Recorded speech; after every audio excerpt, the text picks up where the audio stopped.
What is up, everyone, and welcome to round 4 of the Portland Monthly Premodern Paper Magic Afternoon September 2025 tournament. We got 2 new decks to show you, so let's get in those deck lists. First up, we have David with Survival Welder. Continuing his trend of mashing up top decks, we have part Survival of the Fittest and part Goblin Welder. I do believe we've shown this deck before. You can correct me if I'm wrong in the comments, but the game plan is kind of what you expect off of those 2 cards. You do have the toolbox of Survival of the Fittest, but you also have Goblin Welder that lets you bring back powerful artifacts, some of which are creatures that you're pitching to the Survival of the Fittest, which also helps you go find your welders. Synergy. This is primarily a red-green deck, but it does splash a little bit of white. Run through the list real quick. We got 4 of Birds of Paradise, 3 Landwar Elves, 2 Kyrian Rangers, 3 Goblin Welders, 2 Wall of Roots, 1 Squee Goblin to Bob for that survival card advantage, 1 of Anger because you're playing mountains, you might as well give all your stuff haste, a 1 of Nantuko Vigilante, a 1 of Genesis, a 1 of Croson Tusker. For the artifact creatures you can find with Survival of the Fittest, we have 2 Shield Spheres, 1 Masticore, 1 Thopter Squadron, and 1 Triskelion. Other artifact fodder for the Goblin Welder are 2 Phyrexian Furnace, 2 Tzabo's Webs,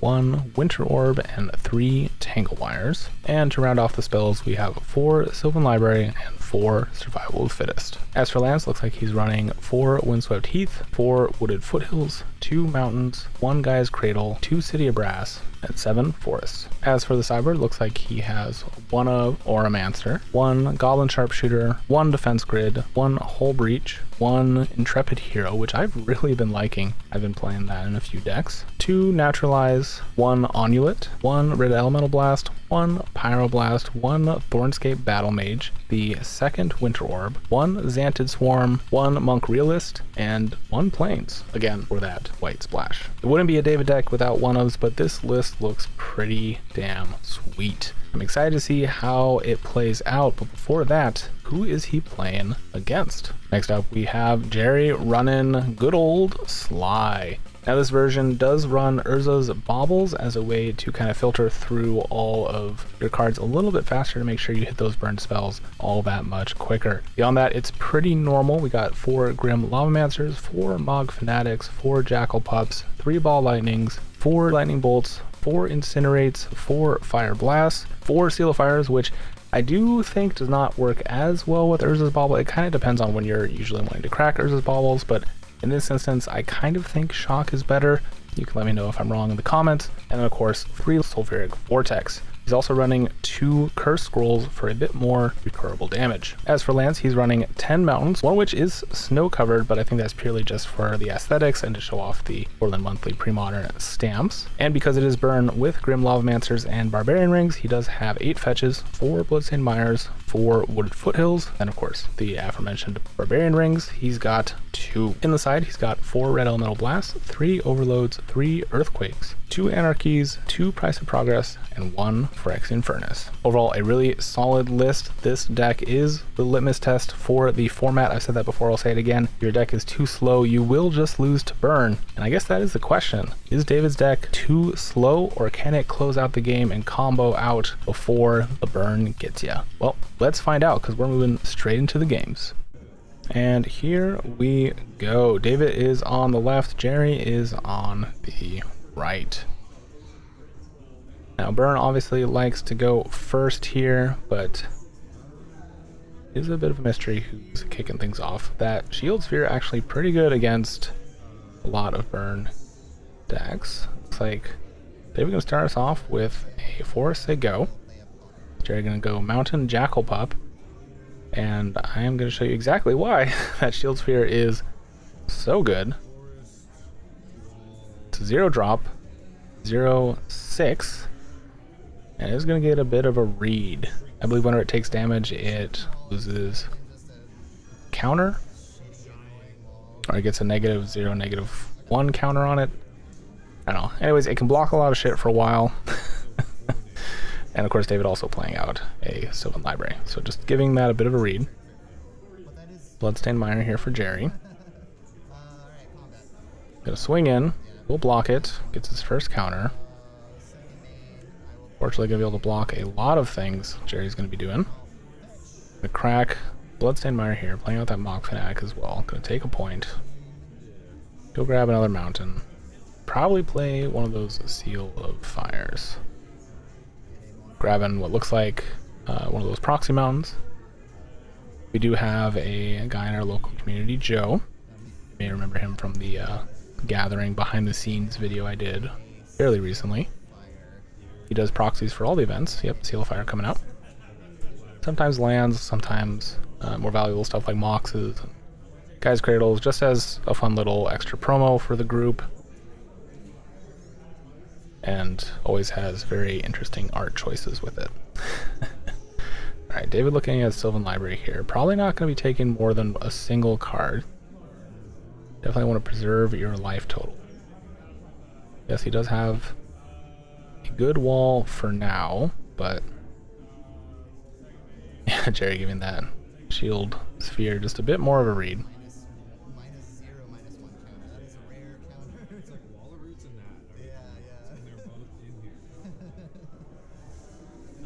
And David rearranging here, bit in the tank. I did see a Mana Dork, obviously not very good against Monk Fanatic. If Jerry chooses to Fanatic the elf, which definitely should. Alright, David did actually grab the Fittest Elves. Is going to play it out for turn. Gaia's Cradle for turn. Tap for 2. 3 floating. And there is a Tangle Wire. Say go.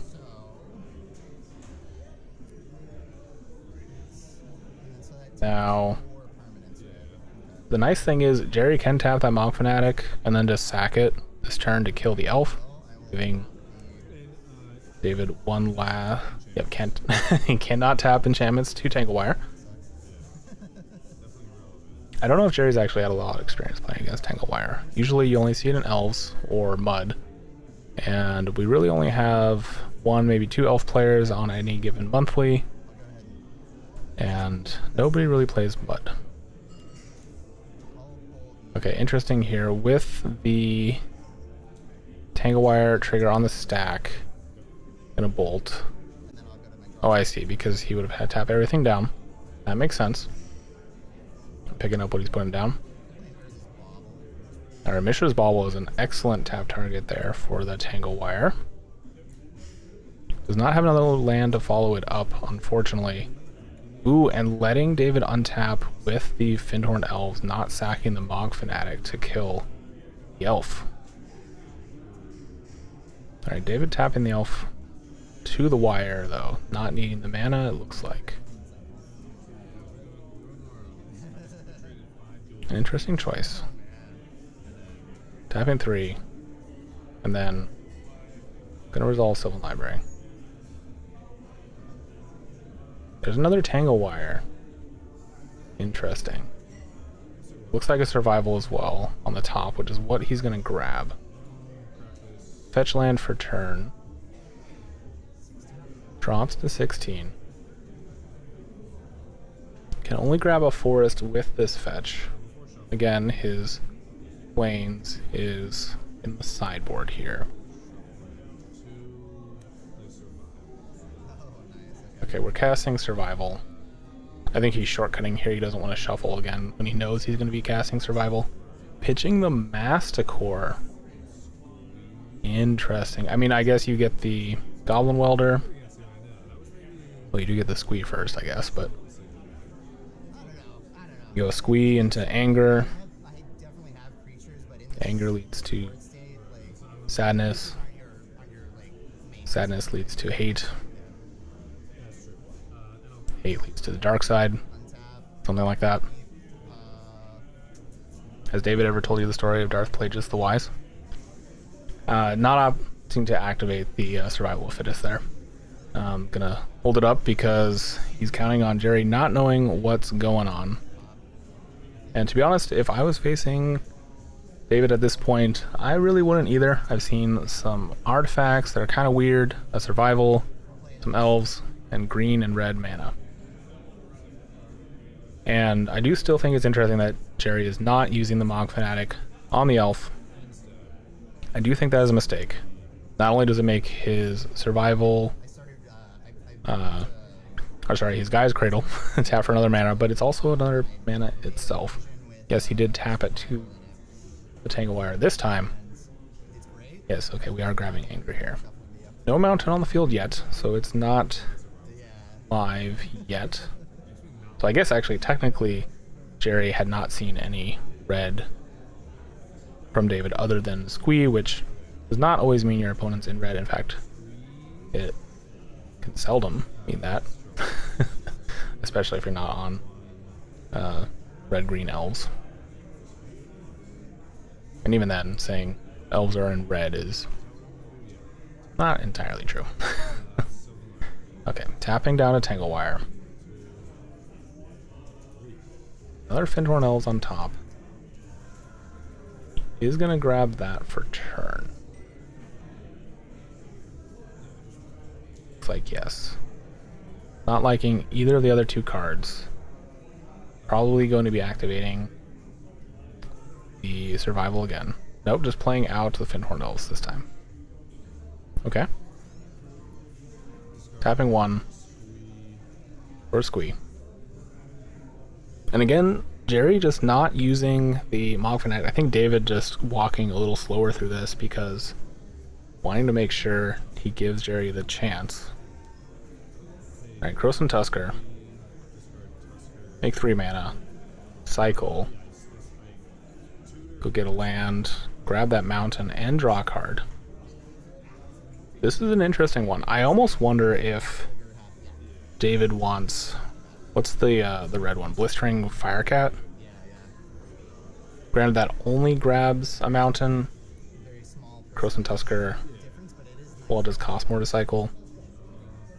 Can get you, say, the plains in his sideboard, a mountain for turn. Or a forest if he really needs a forest. It's a little more versatile, it's a little more expensive, but interesting point. Okay, pitching the Anger. Grab a Triskelion. Pitch the Triskelion. Grab a Goblin Welder. Jerry gonna give this a little bit of a read. Maybe not recognizing it because it's not the old school art. Yep, there's a Goblin Welder. Now, Jerry has 2 Seal of Fires and a Mog Fanatic. He is going to try and Seal Fire the Goblin Welder here. In response, tap the Goblin Welder.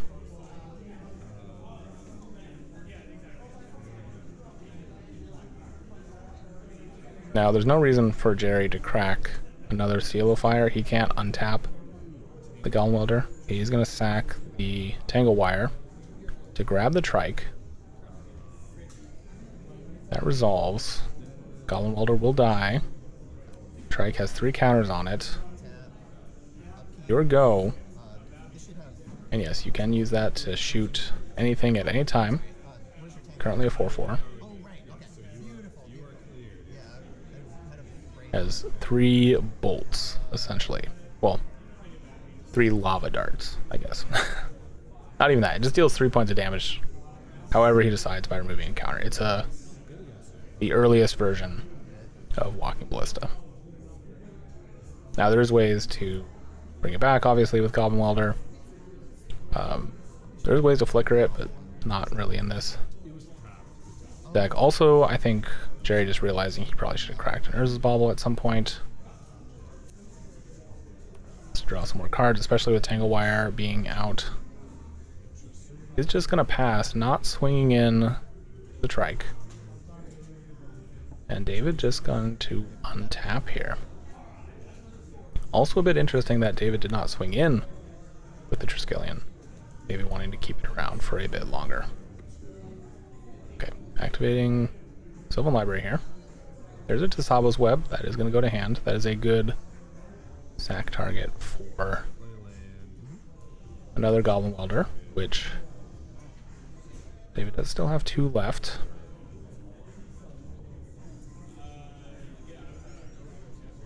Jerry with not a lot in hand, it looks like. Well, actually, no. He's got a Ball Lightning and Incinerate. He really should be cracking these Urza's Baubles in his next turn. Or in David's turn. So we can draw 2 lands. Or, I mean, at least 1 land. To be able to play out that Ball Lightning. Yeah, it does just die of the Trike, but you gotta get those counters off the Trike somehow. Not really a lot Jerry can do right now.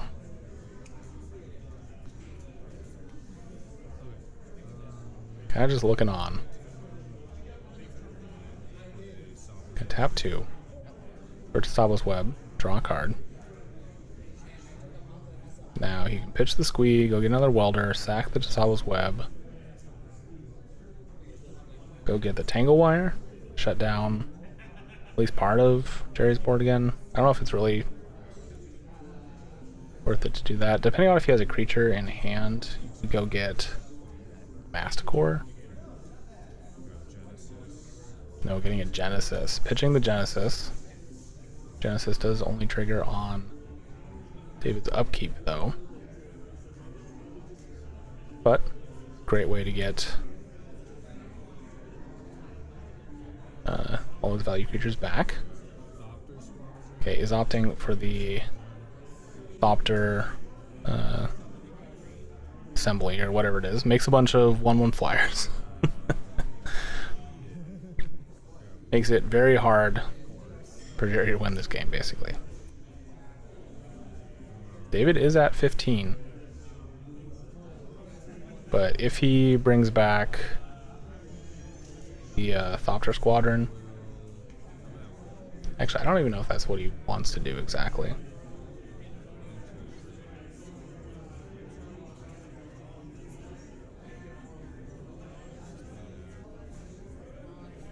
Okay, playing out the Goblin Welder here. They're saying if he has a chance to react here. He doesn't really, with that anger in the graveyard. David gets priority. So, Thopter Squadron, I did pull it up because, I'm going to be honest, I don't remember exactly what it does. It's a 5 mana flyer that enters with 3 +1/+1 counters on it. Pay a mana, remove a +1 counter from it. You get a 1/1 Thopter artifact creature token. Flying. Activate this ability only time you can activate a sorcery. Pay 1, sacrifice another Thopter, put a +1/+1 counter on Thopter Squadron. Again, only as a sorcery. Okay, so interesting thing here. Masticore coming back, shooting the Jackal Pup. You're taking 1 off of the Masticore damage. And Jerry not sacking the Mogfanac to the face instead of hitting the Goblin Welder. I mean, Genesis is in the graveyard. Doesn't necessarily seem like it would do a ton. Alright, we are getting Tangle Wire from hand. Say go. Jerry is in a bit of a sticky situation. Again, okay, we are still not tapping or sacking the baubles. I think at this point it's probably just concession. Nope. Okay, we are gonna crack the Seal of Fire on the Welder. David's saying, you probably don't want me to keep that. He is right. However, David can just bring it back with Genesis. Again. And tapping 3 to the Tangle Wire. Yeah, trigger of Masticore and Squee means he can just discard the Squee to the Masticore. He can stack the triggers how he likes, and that makes the most sense. We'll get 3 cards off the Sylvan Library. And go to combat. Swing in for 9. Right? Alright, pitching Land War Elves to the Survival. Do we get another Goblin Welder? Yep. And do we now sack the Shield Sphere? I'm going to shoot you for 2. Shoot the trike for 1. Is able to then sack an artifact, bring the trike back, shoot you for the remaining 2. That is game, and we're going to go to game number 2.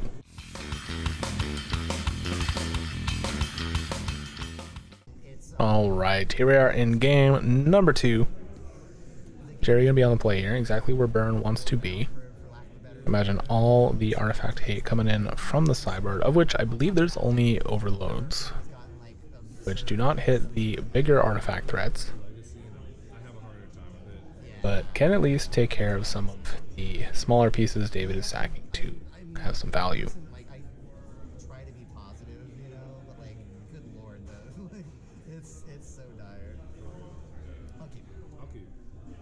I mean, I guess he can kick it for 3. Not exactly what a bird deck wants to be. Oh, there's Onulet. A little bit of spice there from David. Alright, Snow Covered Mountain coming down from Jerry. Love to see it. Yeah, a little Onulet. When it goes to the graveyard, you gain 2 life. Not quite a Bottle Gnomes, but in a Golem Welder deck, does make a bit of sense. Especially if you're able to keep sacking and bringing it back. Force Go here just for David. Smog Fanatic gonna get in for 1. And Curse Scroll here. Say go, not playing out the Bauble, which might be a mistake considering he saw the Tangle Wire. Wouldn't be entirely out of left field for David's deck to run some amount of Soul Lands. You did see a lot of big cost artifacts. Yep, there's another wall. All roots. That will be a good blocker for the Mog Fanatic. Alright, we're doing a bit of shortcutting here. Jerry gonna crack wall. David is also fetching. Go get another mountain.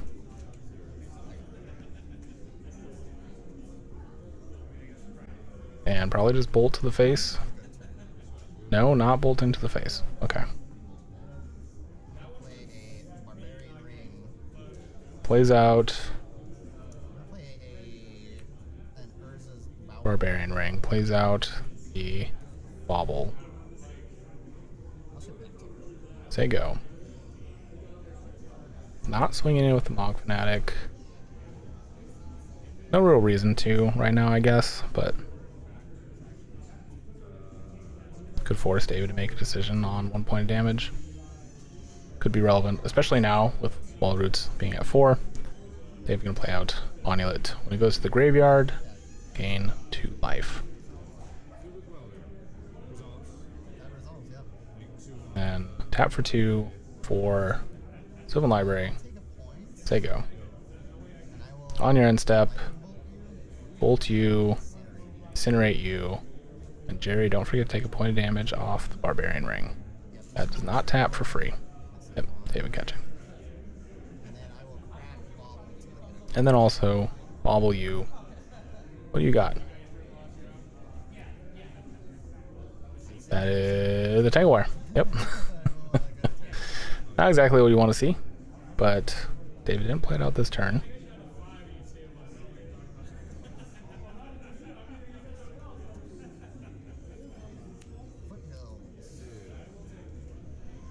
Onulet is a 3-mana 2/2, so that Mog Fanatic's not getting in. Just gonna say go.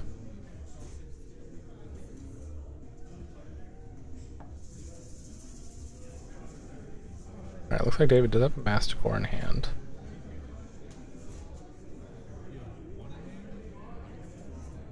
Looks like an elf, a land, and I'm not sure what the middle card is there for David.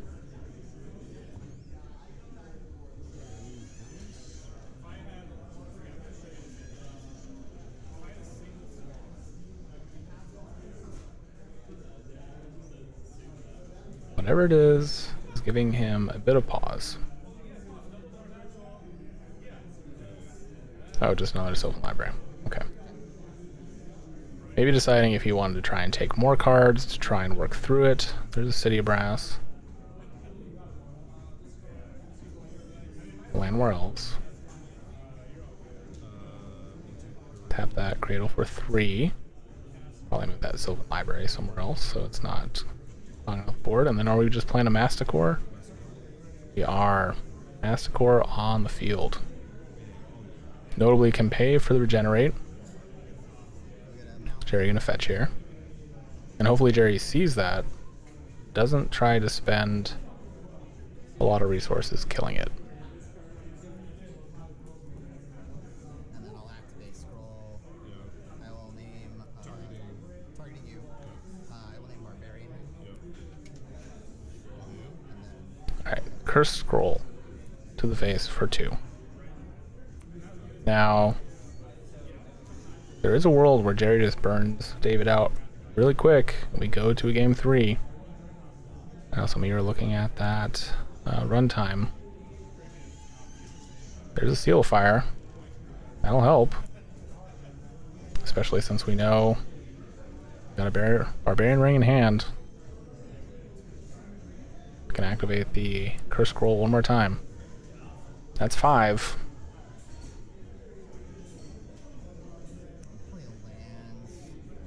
Okay, interesting. Oh, it was an overload. Okay. Jerry. He has 2 mana up. No, Jerry. Yeah, regenerate does happen. He does have 2 mana up. Is David letting him take that back? That is very nice of him. Yep. Maybe not super familiar with Masticore. Jerry, very fond of casting the card Deep Analysis. You're not realizing why the creature on the card. Okay, saying, yep, do it anyways. Oh. Opting to not regenerate it.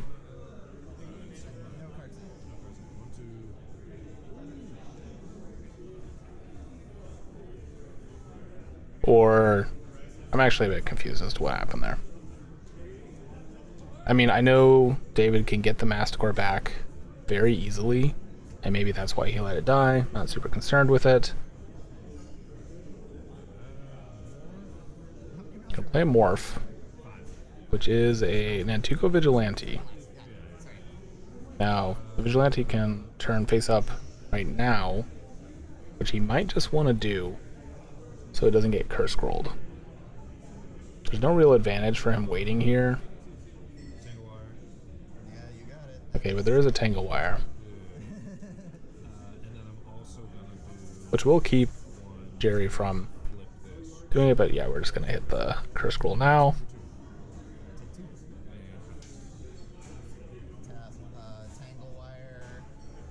And Jerry having to tap down 4, and there's a Grim Lavamancer. That is a good way around what David is doing. He's got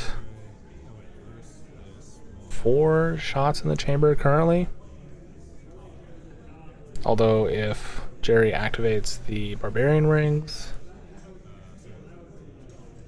can't quite get there. He can deal 4 off the Barbarian Rings, then 2 with the Lavamancer, get to 6, and next turn would have the win, assuming he draws a burn spell or the Grim Lavamancer stays alive. Jerry dropping to 10. There's a survival. That makes things a little scarier.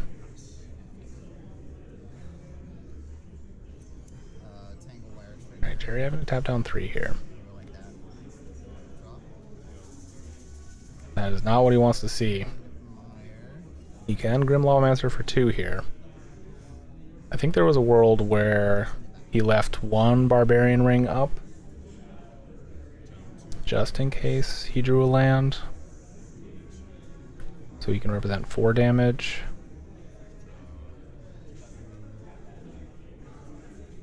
Alright, birds here is the draw for David. Notably, it is a creature, which you can get with survival. Go start his chain. He does not have a mountain yet.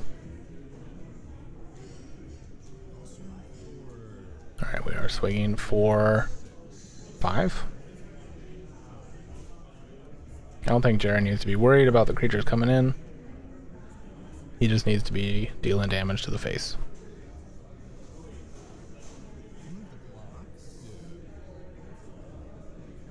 Interesting. Blocking the elf. Gonna shoot the husk. Now, notably, Jerry is not out of it. He sees one fire blast off the top and leaves the barbarian rings untapped. He wins.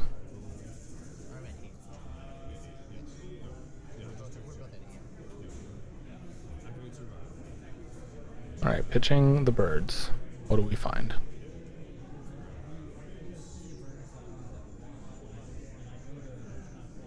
He can't go the Croson Tusker line because he doesn't have another creature to then go get the welder.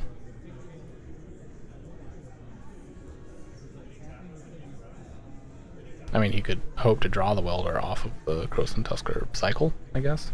But he still needs to get an anger. Alright, we're getting a trike here. And just hard casting it, taking 1, drops to 7. Now Jerry just needs a bolt. Bolt, and he wins.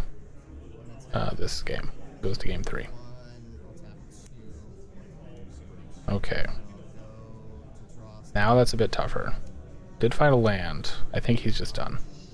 Unfortunately, back to back I think back lands means Jerry is not getting out of this and is going to in fact die to the Triskelion Menace. He's at 8. But there is 7 power on board coming in. And then, yep, just die to the trike. And that is game. David takes it down in a clean 2-0. And that's going to do it for us. Make sure to like the video and subscribe if you like what you saw and want to be able to find your way back here. If you've been subscribed for a while, consider joining that Patreon. You may notice all the wonderful names displayed on screen right now. Those are my current patrons, and you guys are amazing. Seriously, one of the reasons I can keep doing what I'm doing. Money from the Patreon goes towards gear upgrades, travel expenses, so I can go to other tournaments to get more video coverage, and just help me make better quality videos in general. Thank you all for watching, and I'll catch you next time.